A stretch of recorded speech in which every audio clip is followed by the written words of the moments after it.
his energy is still intact. In fact, he is like a living flame. This may yet be his salvation, for if all go well, it will tide him over the despairing period. He will then, in a kind of way, wake again to the realities of life. Poor fellow, I thought my own trouble was bad enough, but his. The professor knows this well enough, and is doing his best to keep his mind active. What he has been saying was, under the circumstances, of absorbing interest. So well as I can remember, here it is. I have studied, over and over again since they came into my hands, all the papers relating to this monster, and the more I have studied, the greater seems the necessity to utterly stamp him out. All through there are signs of his advance, not only of his power, but of his knowledge of it. As I learn from the researches of my friend Arminius of Budapest, he was in life a most wonderful man, soldier, statesman, and alchemist, which latter was the highest development of the science knowledge of his time. He had a mighty brain, a learning beyond compare, and a heart that knew no fear and no remorse. He dared even to attend the Charlemagnes, and there was no branch of knowledge of his time that he did not essay. Well, in him, the brain powers survived the physical death, though it would seem that memory was not all complete. In some faculties of mine he has been, and is, only a child. But he is growing, and some things that were childish at the first are now of man's stature. He is experimenting, and doing it well. And if it had not been that we have crossed his path, he would be yet, and he may be yet if we fail, the father or furtherer of a new order of beings, whose road must lead through death, not life. Harker groaned and said, "And this is all arrayed against my darling.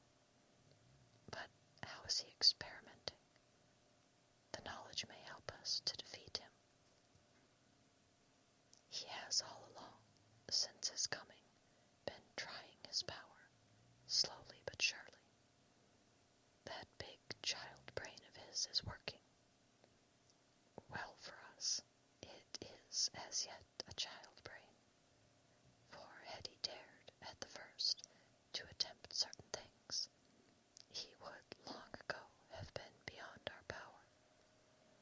However, he means to succeed, and a man who has centuries before him can afford to wait and to go slow. Festina lente may well be his motto. "I fail to understand," said Harker wearily. "Oh, do be more plain to me. Perhaps grief and trouble are dulling my brain." The professor laid his hand tenderly on his shoulder as he spoke. "Ah, my child, I will be plain. Do you not see how, of late, this monster has been creeping into knowledge experimentally? How he has been making use of the sophageous patient to effect his entry into friend John's home? For your vampire, though in all afterwards he can come when and how he will, must at the first make entry only when asked thereto by an inmate. But these are not his most important experiments. Do we not see how,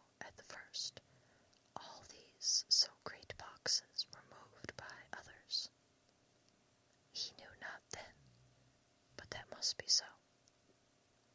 But all the time that so great a child brain of his was growing, and he began to consider whether he might not himself move the box. So he began to help. And then, when he found that this be all right, he tried to move them all alone.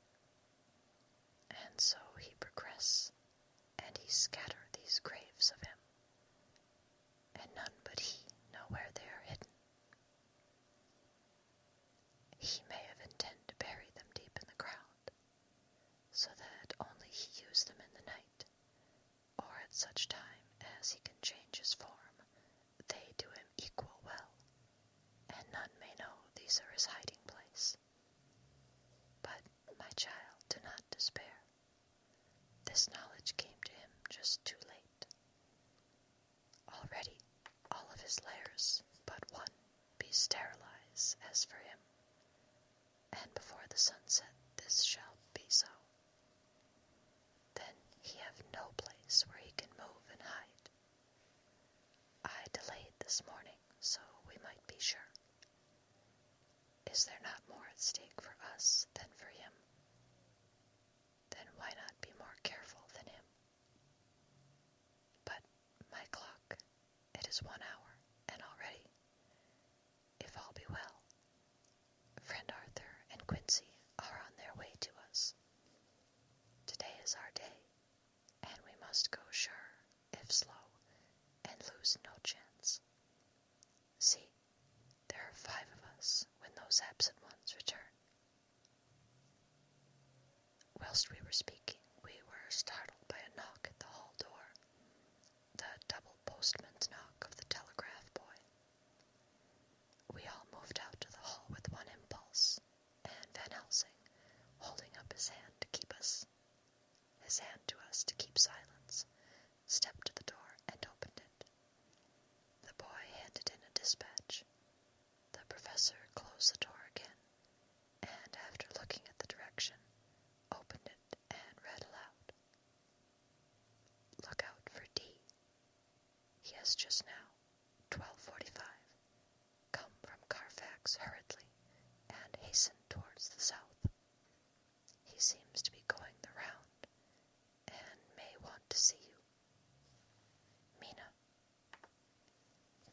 There was a pause, broken by Jonathan Harker's voice.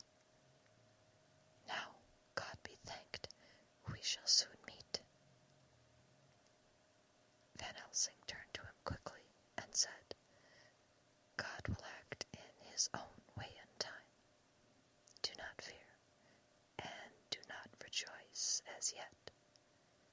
For what we wish for at the moment may be our own undoings. I care for nothing now, he answered hotly, except to wipe out this brute from the face of creation. I would sell my soul to do it. Oh, hush, hush, my child, said Van Helsing.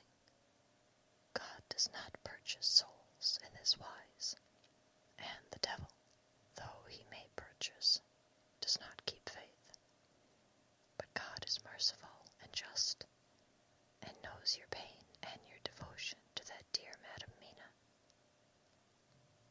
Think you how her pain would be doubled, did she but hear your wild words?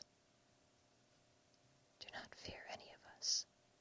We are all devoted to this cause, and today shall see the end. The time is coming for action. Today this vampire is limit to the powers of man, and till sunset he may not change. It will take him time to arrive here. See, it is 20 minutes past 1, and there are yet some times before he can hither come. Be he never so quick. What we must hope for is that my Lord Arthur and Quincy arrive first. About half an hour after we had received Mrs. Harker's telegram, there came a quiet, resolute knock at the hall door. It was just an ordinary knock, such as is given hourly by thousands of gentlemen. professor's heart and mine beat loudly. We looked at each other, and together moved out into the hall. We each held ready to use our various armaments, the spiritual in the left hand, the mortal in the right. Van Helsing pulled back the latch, and, holding the door half open, stood back, having both hands ready for action. The gladness of our hearts must have shone upon our faces when, on the step, close to the door, we saw Lord Godalming and Quincy Morris. They came quickly in and closed the door behind them, the former saying, as they moved along the hall, "It is all right. We found both places, 6 boxes in each, and we destroyed them all." "Destroyed?" asked the professor. "For him." We were silent for a minute, and then Quincy said, "There's nothing to do but to wait here. If, however, he doesn't turn up by 5 o'clock, we must start off, for it won't do to leave Mrs. Harker alone after sunset." "He will be here before long now," said Van Helsing, who had been consulting his pocketbook. Nota bene, in Madam's telegram he went south from Carfax. That means he went across the river, and he could only do so at slack of tide, which should be something before 1 o'clock. That he went south has a meaning for us. He is, as yet, only suspicious, and he went from Carfax first to the place where he would suspect interference least. You must have been at Bermondsey only a short time before him.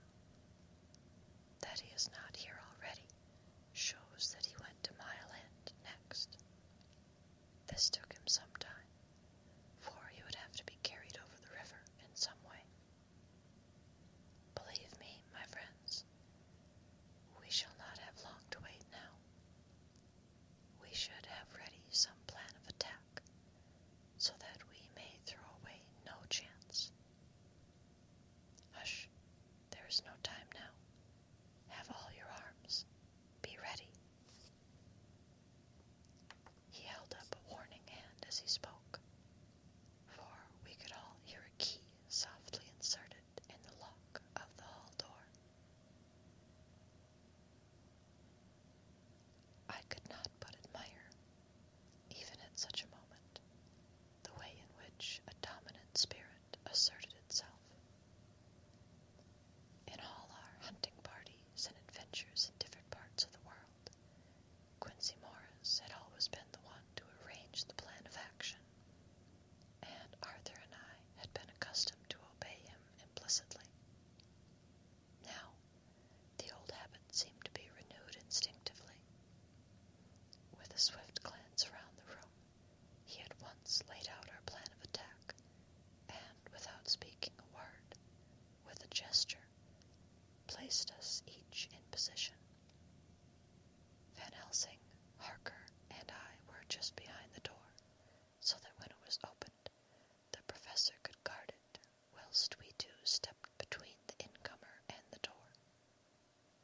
Godalming behind, and Quincy in front, stood just out of sight, ready to move in front of the window. We waited in a suspense that made the seconds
was a pity that we had not some better organized plan of attack, for even at the moment I wondered what we were to do.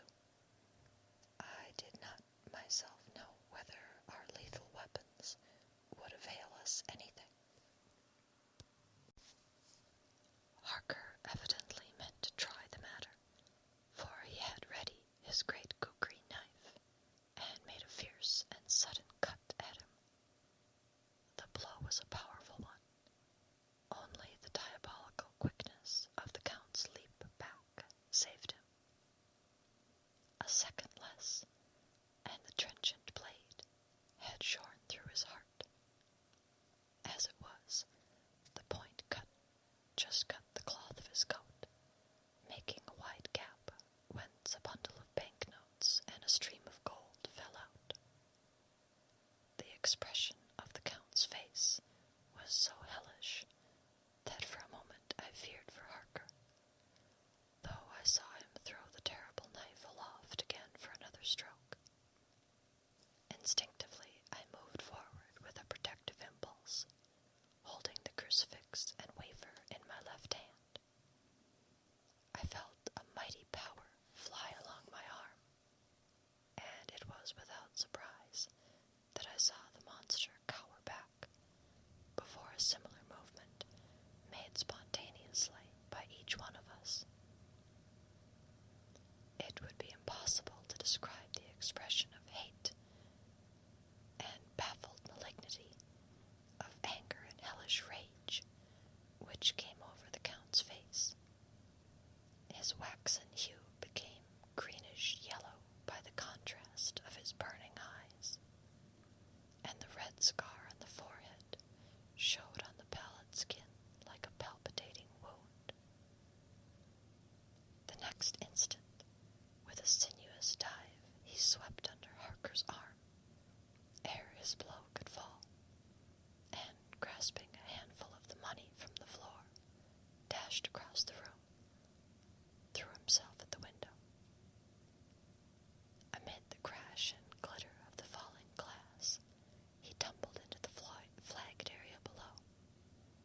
Through the sound of the shivering glass, I could hear the ding of the cold as some of the sovereigns fell on the flagging. We ran over and saw him spring unhurt from the ground. He, rushing up the steps, crossed the flagged yard, and pushed open the stable door. There he turned and spoke to us. "You think to baffle me, you with your pale faces all in a row, like sheep in a butcher's. You shall be sorry yet, each one of you. You think you have left me without a place to rest, but I have more. My revenge is just begun. I spread it over centuries, and time is on my side. Your girls that you all love are mine already, and through them you and others shall yet be mine, my creatures, to do my bidding, and to be my jackals when I want to feed. Bah!" With a contemptuous sneer, he passed quickly through the door, and we heard the rusty bolt creak as he fastened it behind him. The door beyond opened and shut. The first of us to speak was the professor. Realizing the difficulty of following him through the stable, we moved toward the hall. "We have learned something, much. Notwithstanding his brave words, he fears us. He fears time. He fears want. For if not, why he hurries so? His very tone betray him, or my ears deceive. Why take that money? You follow quick. You are hunters of the wild beast, and understand it so. For me, I make sure that nothing here may be of use to him, if so, that he returns.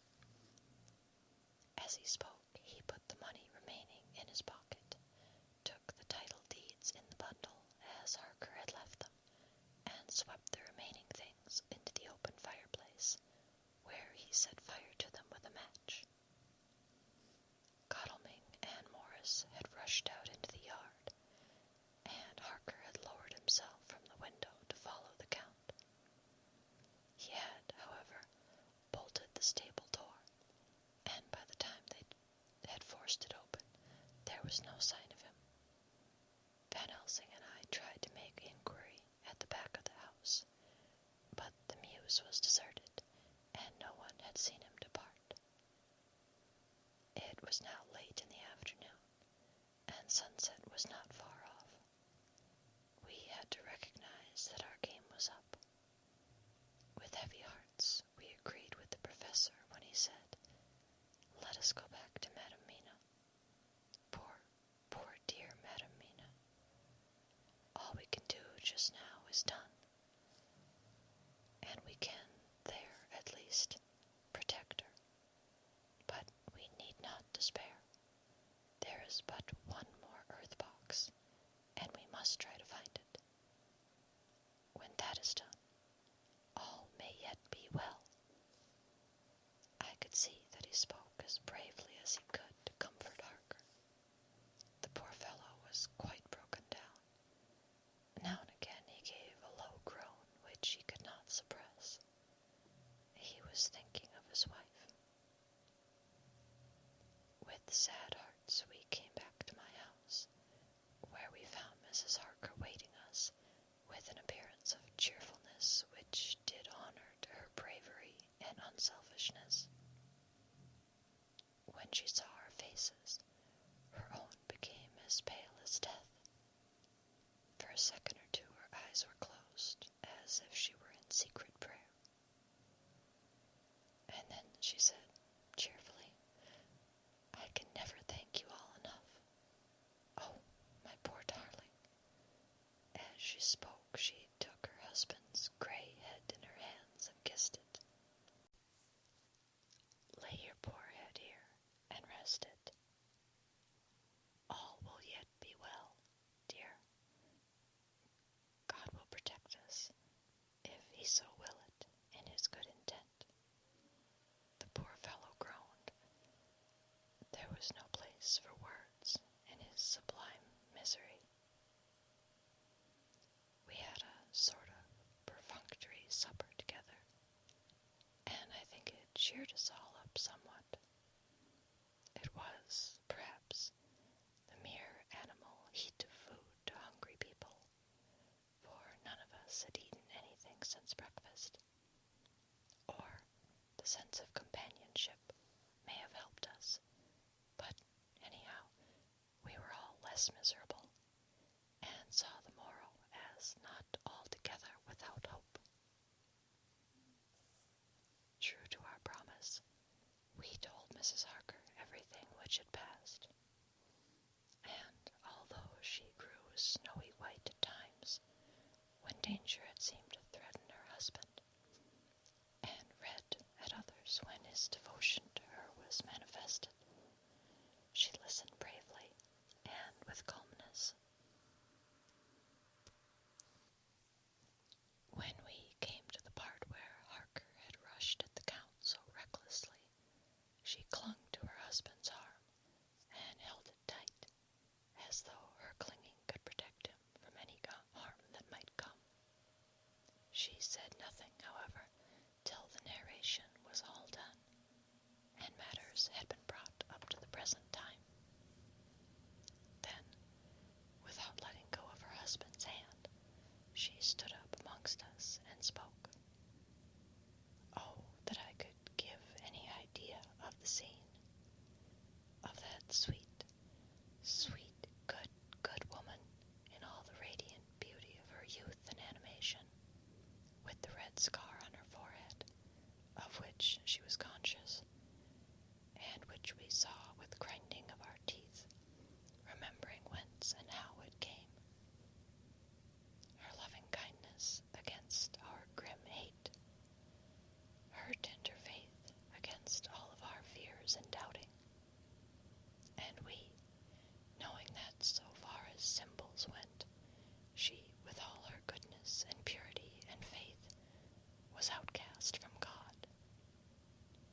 Just think what will be his joy when he too is destroyed in his worser part, that his better part may have spiritual immortality.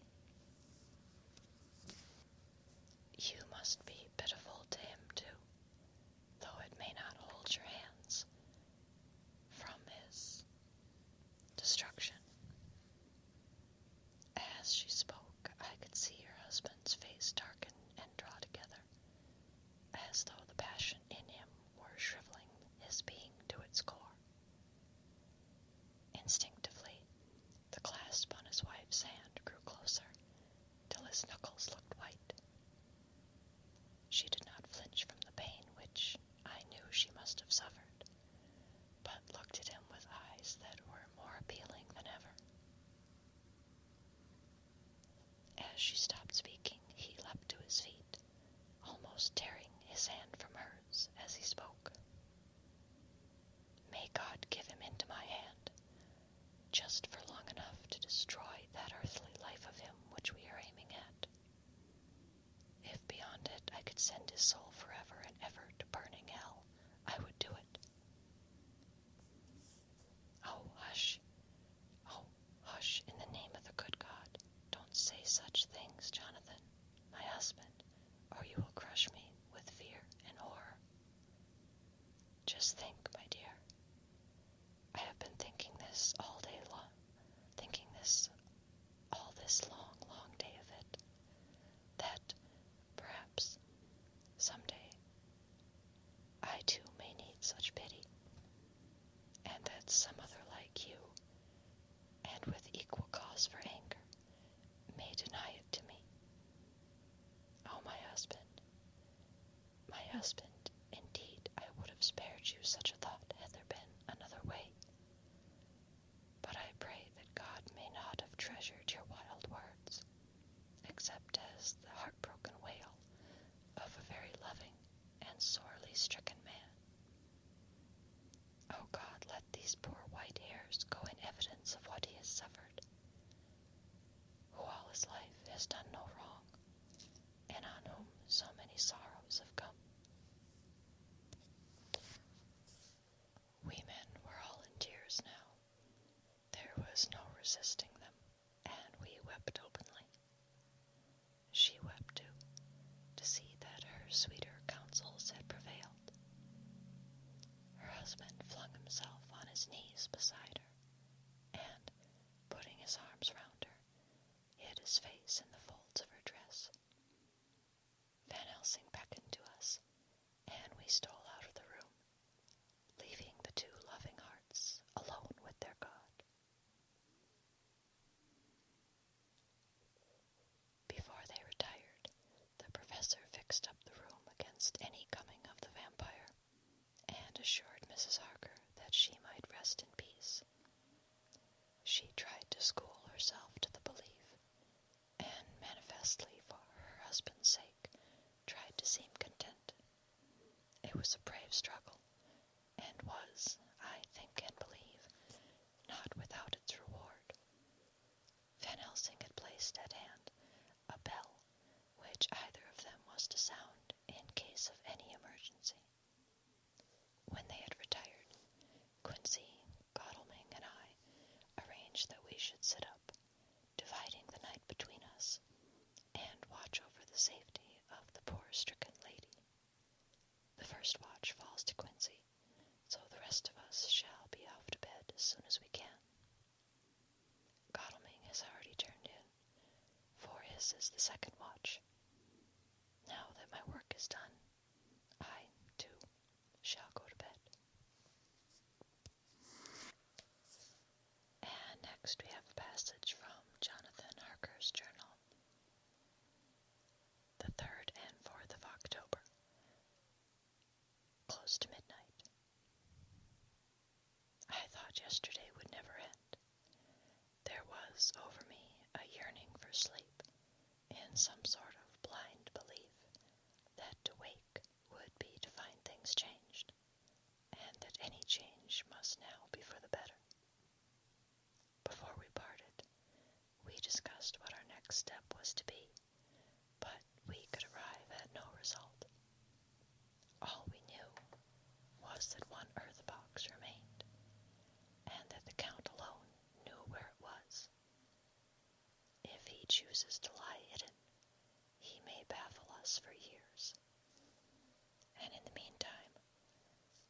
thought is too horrible.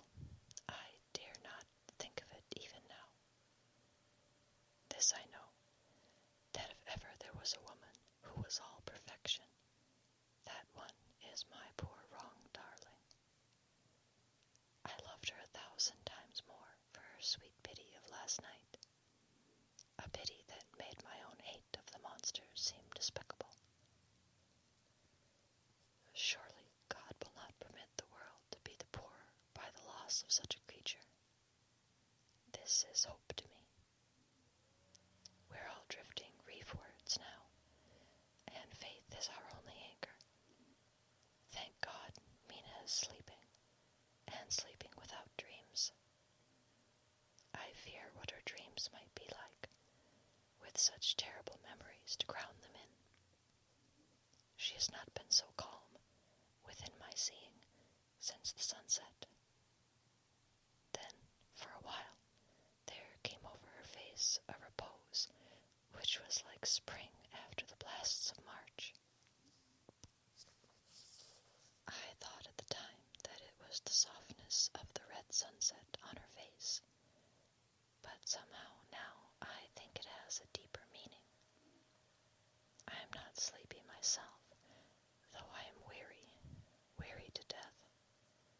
However, I must try to sleep, for there is tomorrow to think of, and there is no rest for me until later.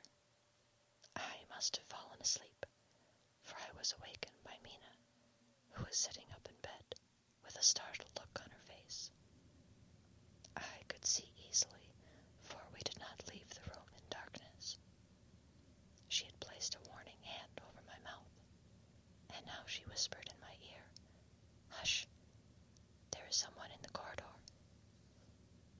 I got up softly, and, crossing the room, gently opened the door.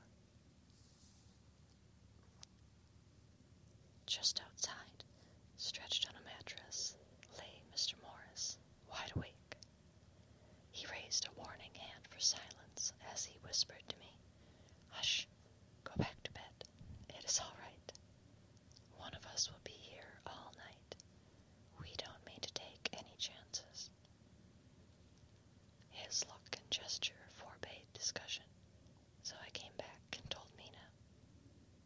She sighed, and positively a shadow of a smile stole over her poor, pale face as she put her arms round me and said softly, "Oh, thank God for good, brave men." With a sigh, she sank back again to sleep. I write this now as I am not sleepy, though I must try again. The 4th of October, morning. Once again during the night I was wakened by Mina. This time we had all had a good sleep, for the gray of the coming dawn was making the windows into sharp oblongs, and the gas flame was like a speck rather than a disk of light. She said to me hurriedly, "Go call the professor. I want to see him at once." "Why?" I asked. "I have an idea. I suppose it must have come in the night and matured without my knowing it. He must hypnotize me before the dawn, and then I shall be able to speak. Go quick, dearest. The time is getting close." I went to the door. Dr. Seward was resting on the mattress, and, seeing me, he sprang to his feet. "Is anything wrong?" he asked in alarm. "No," I replied, "but Mina wants to see Dr. Van Helsing at once." "I will go," he said, and hurried into the professor's room.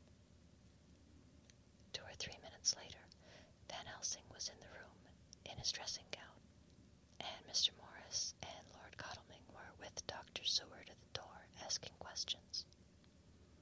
When the professor saw Mina, a positive smile, ousted the anxiety of his face. He rubbed his hands as he said, "Oh, my dear Madam Mina, this is indeed a change.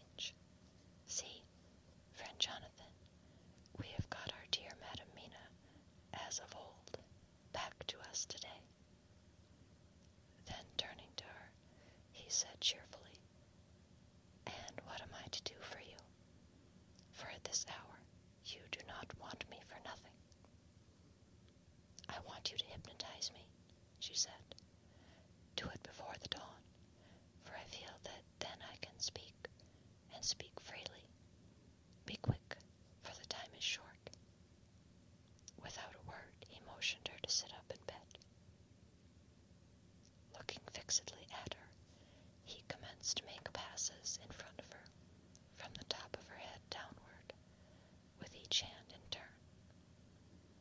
Mina gazed at him fixedly for a few minutes, during which my own heart beat like a trip hammer, for I felt that some crisis was at hand.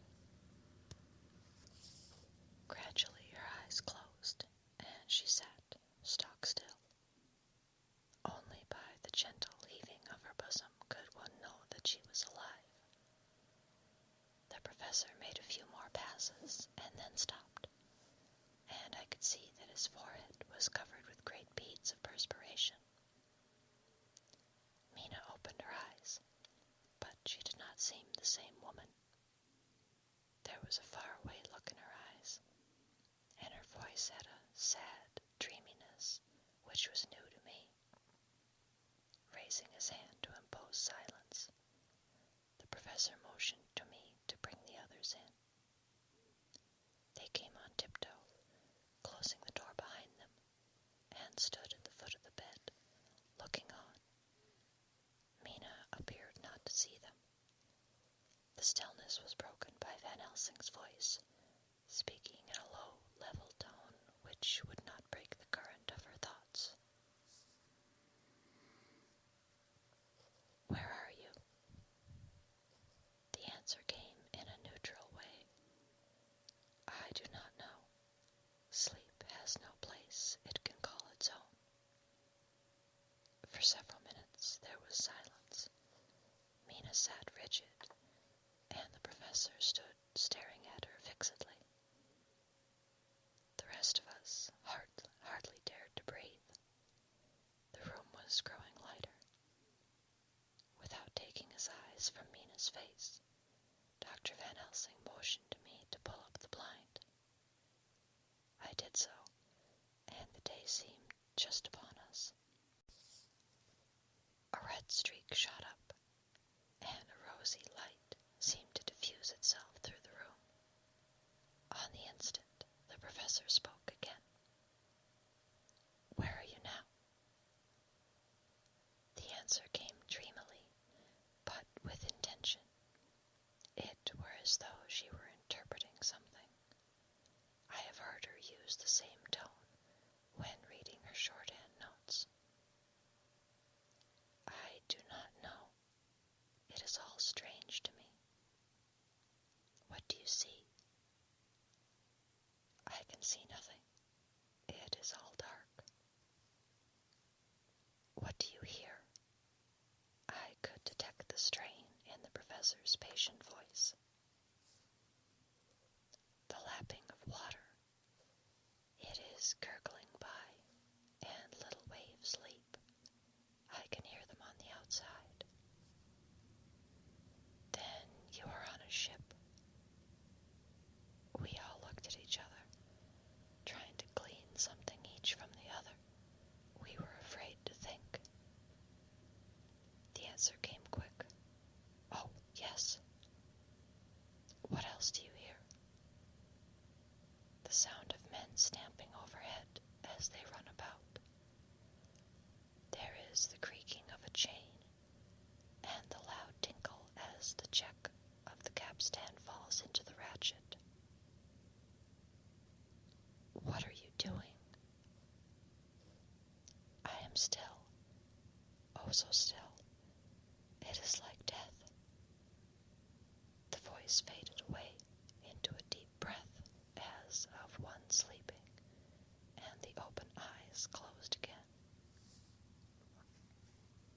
By this time the sun had risen, and we were all in the full light of day. Dr. Van Helsing placed his hands on Mina's shoulders, and laid her head down softly on her pillow. She lay like a sleeping child for a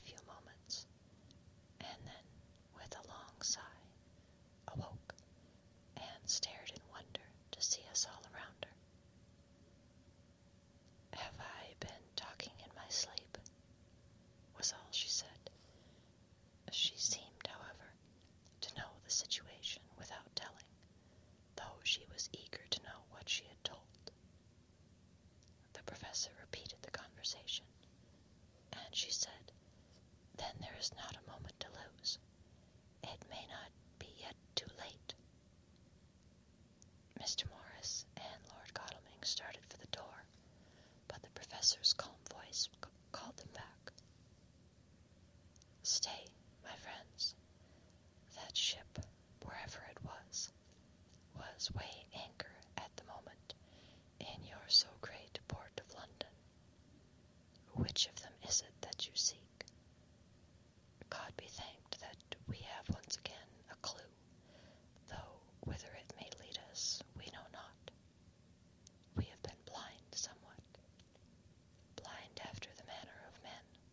Since we can look back, we see we might have seen looking forward, if we had been able to see what we might have seen. Alas, but that sentence is a puddle, is it not? We can know now what was in the Count's mind when he seized that money, and though Jonathan's so fierce knife put him in the danger that even he dread, he meant escape. Hear me, escape. He saw that with but one earth box left, and a pack of men following like dogs after a fox, this London was no place for him. He have take his last earth box on board a ship, and he leave the land. He think to escape, but no, we follow him. Tally-ho, as friend Arthur would say when he put on his red frock. Our old fox is wily, oh so wily, and we must follow with wile. I, too, am wily, and I think his mind in a little while. In meantime we may rest and in peace, for there are between us which he do not want to pass, and which he could not if he would, unless the ship were to touch the land, and then only at full or slack tide. See, the sun is just rose, and all day to sunset is us. Let us take bath and dress and have breakfast, which we all need, and which we can eat comfortably, since he be not in the same land with us." Mina looked at him appealingly, as she asked, "But why need we seek him further, when he has gone away from us?" He took her hand and patted it as he replied, "Ask me nothing as yet. When we have breakfast, then I answer all questions." He would say no more, and we separated to dress. After breakfast, Mina repeated her question. He looked at her gravely for a minute, and then said sorrowfully, "Because, my dear, dear Madam Mina, now more than ever must we find him, even if we have to follow him to the jaws of hell." She grew paler as she asked faintly, "Why?" "Because," he answered solemnly, "he can live for centuries, and you are but mortal woman. Time is now to be dreaded, since once he put that mark upon your throat." I was just in time to catch her as she fell forward in a faint. And that's the end.